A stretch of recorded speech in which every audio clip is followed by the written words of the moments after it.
Olá! Como vocês estão? Espero que estejam bem. Hoje vamos contar o caso de Bernardo Boldrini, um caso extremamente cruel e desumano que abalou o Brasil. Então, sem mais delongas, vamos ao caso.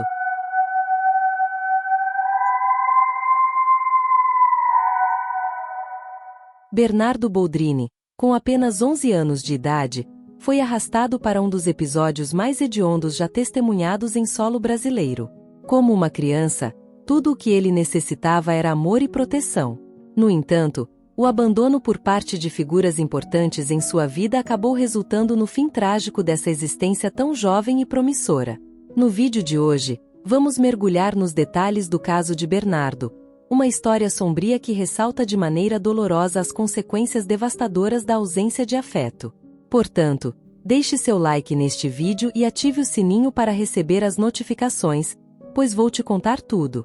Na primeira semana de abril de 2014, Leandro Boldrini, residente na cidade de Três Passos, Rio Grande do Sul, relatou o desaparecimento de seu filho, Bernardo. Segundo ele, a criança havia saído para visitar um amigo, algo que aparentemente não era incomum. No entanto, 2 dias depois, ao procurá-lo, Leandro descobriu que seu filho nunca havia chegado ao destino. Foi então que uma intensa investigação policial teve início. A delegada Caroline Bamberg Machado afirmou que sua equipe estava explorando todas as possibilidades, e por isso os veículos dos familiares foram recolhidos para análise. Infelizmente, é prática comum que, em casos de desaparecimento de menores, os próprios pais sejam os primeiros suspeitos. Outras delegacias do estado foram alertadas sobre o caso, e os moradores locais se uniram em um grupo nas redes sociais na tentativa de obter informações sobre o paradeiro do garoto. Uma publicação alcançou 50.000 pessoas, e cartazes com a foto de Bernardo foram distribuídos pela cidade. Sob a pressão pública, veio à tona o fato de que a madrasta do menino, Graciele Oliveira, havia sido multada por excesso de velocidade em uma rodovia entre Tenente Portela e Palmitinho. Curiosamente, ela estava a 50 quilômetros de sua residência, em uma viagem consideravelmente longa. Quando o policial que aplicou a multa foi interrogado, os investigadores descobriram que Bernardo estava com ela no momento da infração.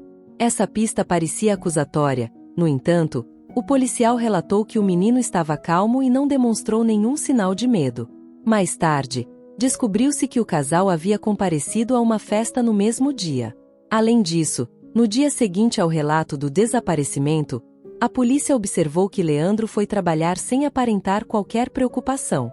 Eventualmente, as investigações apontaram para Edelvânia, uma moradora de Três Passos.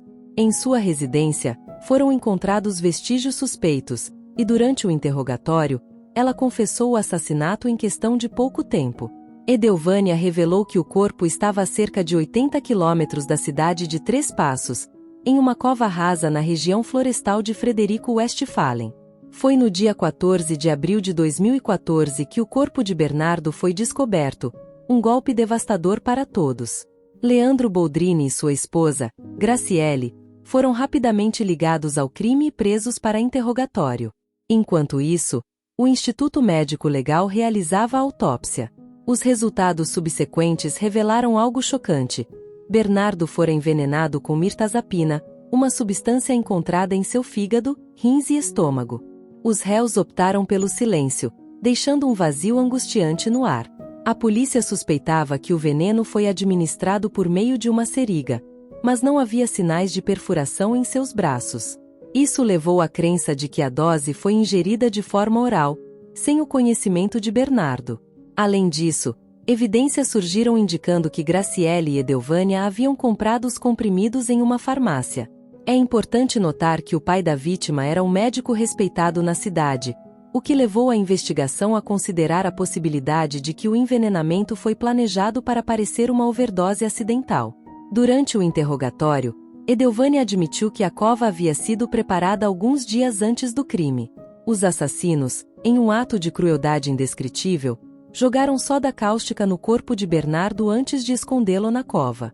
Este ácido foi usado para desfigurar o menino, tornando mais difícil sua identificação. Com essas revelações aterradoras, os 3 adultos foram oficialmente acusados. Leandro e Graciele afirmaram que Bernardo estava atrapalhando o relacionamento deles, uma justificativa monstruosa para um ato tão hediondo. Edelvânia, por sua vez, descreveu sua motivação como a promessa de dinheiro que Graciele havia feito para ajudá-la a quitar sua dívida de imóvel. A ganância e a crueldade reveladas nessa história são difíceis de compreender e deixam uma cicatriz emocional profunda em todos aqueles que a conhecem. Pouco depois, um quarto indivíduo entrou em cena, adicionando mais um nível de horror a essa tragédia. Tratava-se do irmão de Edelvânia, Evandro Virkanovics, que participou ativamente no crime. Foi ele quem cavou a cova para o garoto e estava ciente de todos os detalhes macabros da trama. Evandro até se preocupou em limpar os arredores da área para facilitar o transporte e ocultação do corpo. A preparação meticulosa desse crime hediondo é repulsiva além da medida. A verdadeira motivação por trás do assassinato brutal de Bernardo Boldrini tornou-se clara para a justiça. Uma injustiça incompreensível. Enquanto os suspeitos aguardavam julgamento, o caso reverberou por todo o Brasil. Tamanha foi a comoção que, no mês seguinte ao assassinato, a Lei da Palmada foi rebatizada e sancionada como Lei Menino Bernardo. Em julho, o programa Fantástico teve acesso exclusivo a uma das responsáveis pelo crime, Edelvânia, que confessou detalhes chocantes em uma entrevista. Ela revelou que haviam comprado uma pá e produtos para dissolver a pele da vítima. Descreveu ainda como Bernardo foi colocado no banco de trás, enquanto os materiais ficaram no porta-malas. Após a divulgação dessa matéria, o caso ganhou repercussão nacional e internacional. Revistas brasileiras, como a Veja, descreveram o assassinato de Bernardo Boldrini como mais um capítulo de crimes bárbaros cometidos no país. Enquanto isso, a acusação se preparava para o julgamento, reunindo provas circunstanciais para apresentar ao tribunal. Entre elas, foram encontradas gravações de vídeo reveladoras. Em uma delas, a madrasta da vítima expressa preferir apodrecer na cadeia a ficar na mesma casa que o menino. Em outros vídeos, filmados por Leandro Boldrini, Bernardo é visto preso dentro de um armário, clamando por ajuda. A delegada responsável pelo caso, Caroline Bamberg, afirmou à imprensa que essas filmagens eram chocantes. Bernardo aparece suplicando e gritando por socorro repetidamente. Uma das gravações datava de agosto de 2013, quando Bernardo e Graciele discutiam acaloradamente. A emoção e a dor desses momentos são quase insuportáveis de se imaginar. O casal estava determinado a capturar momentos em que Bernardo supostamente os agredia. No entanto, em várias ocasiões, Leandro perdia completamente a calma e ameaçava o próprio filho com violência extrema. O desrespeito e a indiferença do pai eram óbvios para os investigadores. Ele não apenas ignorava as necessidades emocionais de Bernardo, mas também o ridicularizava. Essas evidências foram cruciais para que a justiça tomasse medidas, sancionando a Lei da Palmada em homenagem à vítima. Esta lei foi criada para proibir o uso de castigos físicos severos ou humilhantes na criação de crianças e adolescentes. No passado, a polícia militar foi chamada à residência de Bernardo devido a relatos de gritos, mas na época da prisão dos criminosos, Leandro havia apagado os vídeos de seu celular. Felizmente, graças aos esforços técnicos da polícia, esses registros foram recuperados. A história de Bernardo é de uma tragédia avassaladora. Sua mãe biológica, Edilaine, cometeu suicídio dentro da clínica de seu pai, Leandro Boldrini. Nos anos seguintes a isso, a relação entre pai e filho só se deteriorou ainda mais. Vizinhos entrevistados pela polícia relataram que Bernardo frequentemente desaparecia por vários dias, enquanto os adultos ao redor pareciam não se importar. Pouco antes de sua morte, o menino buscou ajuda através de uma rede de apoio a crianças, pedindo para ser retirado daquela família, mas seu pedido foi negado. Esse fato levantou discussões sobre o funcionamento da rede de assistência no Brasil. Em maio de 2015, devido ao assassinato de Bernardo, o caso do suicídio de Edilaine foi reaberto, após o Ministério Público atender aos apelos dos familiares da mulher. Suspeitava-se que Leandro poderia estar envolvido na morte dela. No entanto, em uma perícia grafológica realizada pelo Instituto Geral de Perícias, concluiu-se que a carta de suicídio deixada por Edilaine foi realmente escrita por ela. A dor e o sofrimento que envolvem essa história são inimagináveis, deixando cicatrizes emocionais profundas em todos que a conhecem. A polícia reconheceu que o relacionamento entre os adultos era tumultuado, mas não encontrou evidências de assassinato durante essa nova investigação. Leandro Boldrini foi interrogado junto com outras 55 testemunhas, e uma reconstituição do evento foi realizada em seu antigo consultório em Três Passos. Foi oficialmente confirmado que Odilane havia tirado a própria vida com um tiro na cabeça. No final, Leandro foi descartado como suspeito e o caso foi novamente encerrado como suicídio. Agora, no processo final que seria apresentado no julgamento futuro pelo assassinato de Bernardo, Leandro enfrentaria acusações sérias. O Ministério Público do Estado do Rio Grande do Sul considerou Leandro como o mentor e principal incentivador do crime.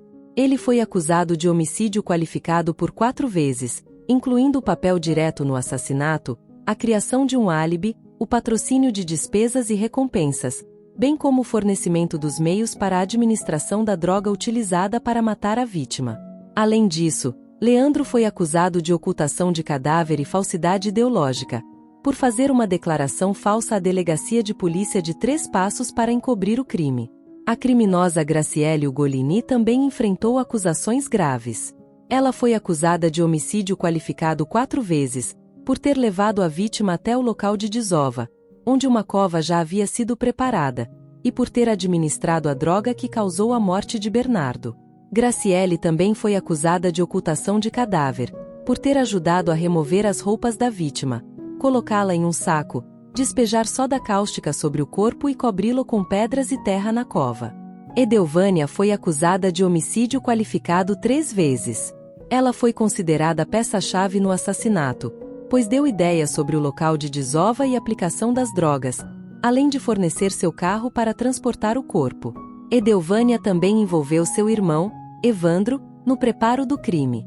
Mais tarde, Evandro foi qualificado como cúmplice de homicídio qualificado, pois ajudou fornecendo materiais e na preparação da cova. As acusações contra esses criminosos refletem a natureza horrenda e meticulosamente planejada do assassinato de Bernardo Boldrini.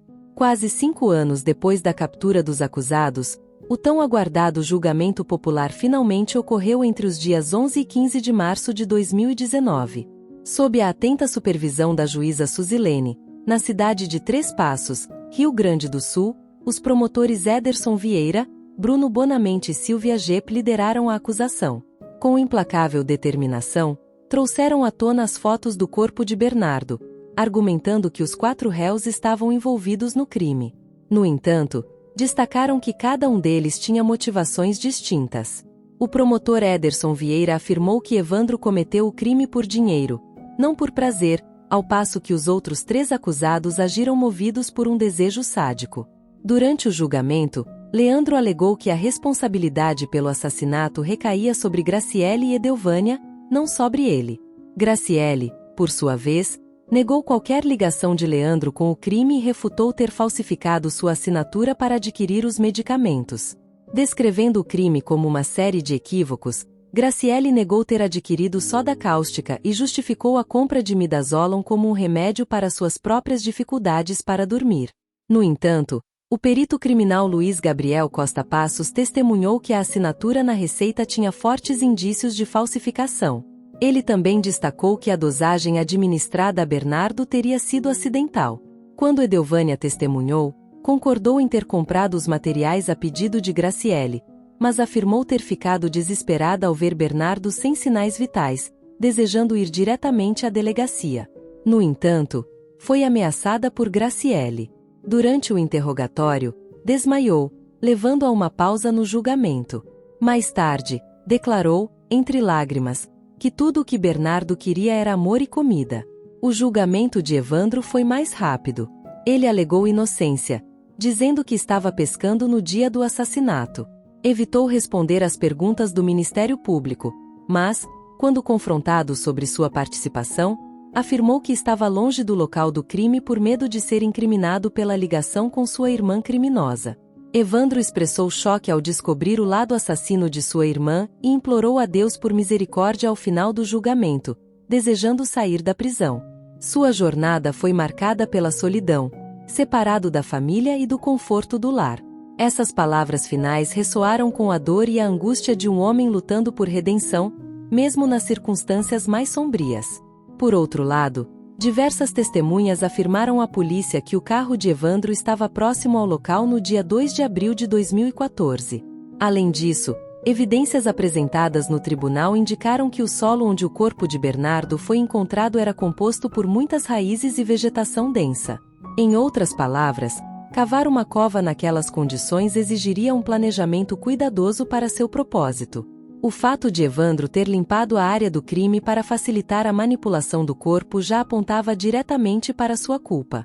Isso também contradizia a alegação de Graciele e Edelvânia, que afirmaram em seus depoimentos terem cavado o buraco com as próprias mãos em um momento de desespero e acidente, entre aspas, com a morte de Bernardo.